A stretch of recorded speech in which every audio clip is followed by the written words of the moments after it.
Jonathan Horowitz is here, courtesy of the Celtic Tavern. He's our horse racing insider. I wouldn't put up with that. I would like lean over and hit him. You know, that just got the coach of Mexico fired. You better be careful what you say. He picked on a commentator. Let's talk about American Pharoah. I read your mind. Let's talk about American Pharoah. God, I knew that was He did win coming. the Triple Crown. And he's racing in the Haskell this weekend, Sunday, correct? his first race after the Triple Crown. And I took a look back, and there have been 11 previous Triple Crown winners. 10 of them went on to race after the Triple Crown. 7 of them won their next start. 6 of them were in New York. Yeah. 2 in Illinois, 1 in California, and 1 in Maryland. The interesting thing I thought, which one of them had the most success racing after they won the Triple Crown? Is there one specific? a lot, they pretty much all had success, and a lot of them then went on to be champions in their 4-year-old year or 5-year-old year. I'd say in terms of the longevity, it would be Citation. In just 1 year after the Triple Crown, I'd say it'd be Secretariat, because he raced so many times. American Pharoah, at most he'll race 4 times after winning the Triple Crown, and that'll be the least number of the horses who continued to race. And Secretariat, even though he only continued till the end of his 3-year-old year, he raced numerous amounts of time. The one thing that I found interesting is that every one of the 10 Triple Crown winners that raced after winning the Triple Crown, they all lost at some point. And thinking about how things have changed in the last 37 years since the last Triple Crown winner, just philosophically, how are we going to handle one of our stars losing? I don't think there's as much patience in society for someone who loses. But who retired undefeated in history? Who Didn't retired Secretariat undefeated? retire undefeated? No, he lost twice after winning the Triple Crown. I only know of one athlete that was perfect. Rocky Marciano. And now Floyd Mayweather. Floyd Mayweather, yeah. Yeah. So, I mean, I don't know that you have to go through life undefeated. I don't think you do, but I think... Especially if you're a horse. The horse will be fine. He's going to go out to stud and enjoy. Sure. Yeah. But I just think that, you look at the boxers in the past, Muhammad Ali lost fairly frequently. Sugar Ray Robinson did. That's what I'm saying. But if Floyd Mayweather loses, we'll say, oh, he wasn't as good as we thought he was. And if American Pharoah loses, are we going to say, oh, he wasn't as good as we thought he was? Or, that's a horse race. Why the Haskell? Why is he racing in the Haskell? The Haskell is an ideal race for him. It's a very rich race with a purse that's $1 million. And the trainer, Bob Baffert's had a lot of success in the Haskell. He's won the race 7 times before. The track at Monmouth Park plays very well to speed, so it fits right into American Pharoah's style. And the owner, Ahmed Zayed, and his family live in Teaneck, New Jersey. So it's a sort of a homecoming to the owner's home state. So it's an ideal race for him.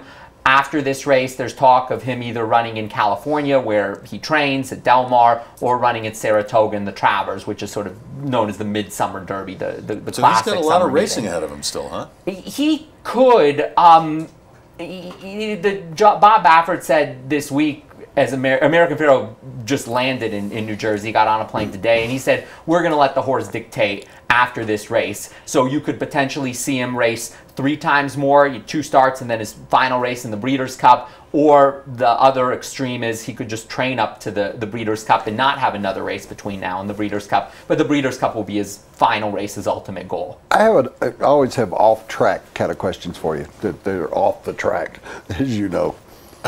So I go to the Celtic, and I want to bet Monmouth, or I want to bet the other races at Haskell on Sunday. How does someone approach it when they're really not at the track, when they're not feeling the environment, when they're not watching the thoroughbreds or whatever it might be, the Arabians? I've always wondered about that without being the feel. Like, you go over to Celtic, you sit at a booth, they got the TV right there. What's the best way to do it? I know that there are racing reports, we know that you can follow, but how would you do it if you are going over to the Celtic this week? Kind of combine maybe the MLS All-Star game and bet some horse racing that's going on somewhere. So going to the Celtic, I would say it's similar to being in a Las Vegas sports book. You're not at the venue, but you have everything you need. You have all the televisions and all the facilities you need to follow the races and bet on them too. And the people at the Celtic are so friendly. So you say, hey, I'd like to, put a bet on American Pharoah.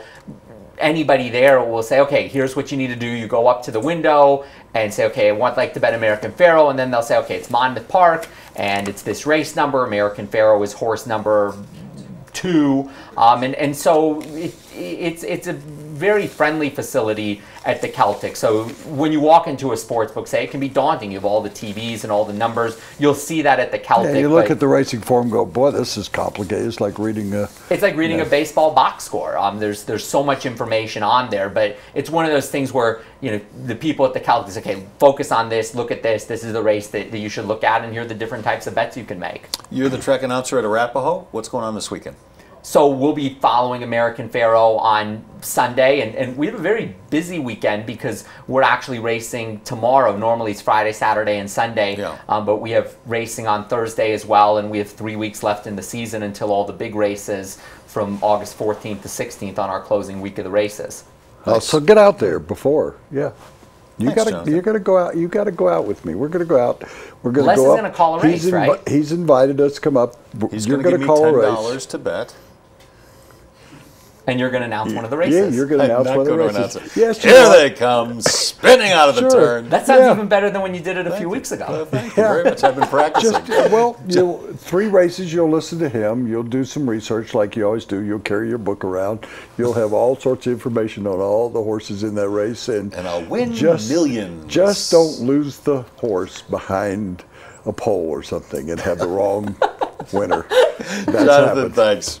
Thank you. He's Jonathan Horowitz. He's here courtesy of the Celtic, and he is the track announcer. And I think about you, Jonathan, every day. Every day of my life, I think about you. That's scary. And we're going to talk about I have. Don't you have in your bathroom? In your bathroom, everybody has some reading material, and right next to my toilet is his book. Great. My book too. So if you run out of toilet paper. This portion of the big stuff is presented by the Celtic Tavern, the official sponsor of the Colorado Rapids. The Celtic provides a bus to every Colorado Rapids home game. You can tailgate 2 hours before kickoff with everybody else who loves soccer. Go over to the Celtic. It's just a couple of blocks west of Coors Field on Blake.